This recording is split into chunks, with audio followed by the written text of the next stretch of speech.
I'll bring up this next question, but I'm also tell them where they can find some of this information. What's the plan for special education students, and what about sports? 2 nights ago, we did a Facebook Live with the director of special education, and you can find that video if you're on Facebook.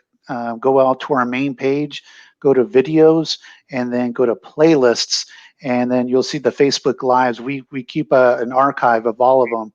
There's also an archive of all of the Facebook and YouTube lives at ecproud.com. And the director, Nina Pugh, came on, did a great job in addressing so many different special education concerns.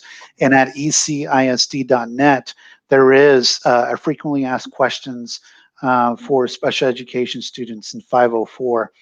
And what about sports? Mr. Scano, I'll let you talk about this.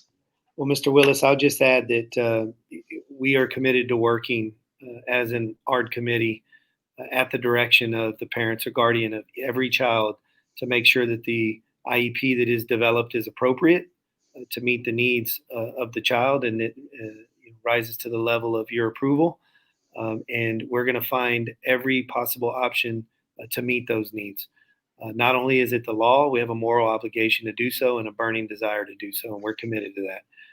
And so the resources that Brandon pointed out are there for you. And we appreciate your engagement and your continued feedback along the way as we navigate special education in this very unusual time as well. As it relates to sports, we're preparing as if these sports seasons are going to happen. We're preparing very carefully as it relates to risk mitigation. But we're seeing trends that some school districts are opting out. In fact, most recently, we heard from Judson ISD that they may be canceling their middle school sports seasons, and there's 4 middle schools over there that we compete against, and so that's going to have an impact on our seasons if that indeed is true. And so we are planning to compete. We are planning to risk mitigate in the gyms and in the stadiums.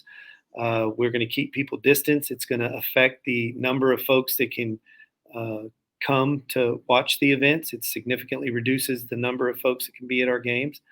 For our middle school sports, we're not going to charge because after the first game's done, we're going to clear the gyms and or the stadium if we need to, if we reach capacity distance. And then we're going to bring the next group in to watch the next group that's playing. And so it's going to be very different.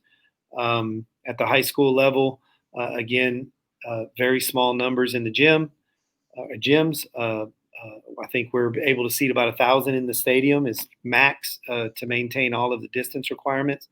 And so it's going to look different. But at this particular time, we're still tracking with regard to the data and with regard to UIL guidance to be able to actually compete. And so until it's unsafe to do so, until UIL says it's not going to happen, until we receive some other orders or some COVID-related evidence that we need to cancel, we plan to compete.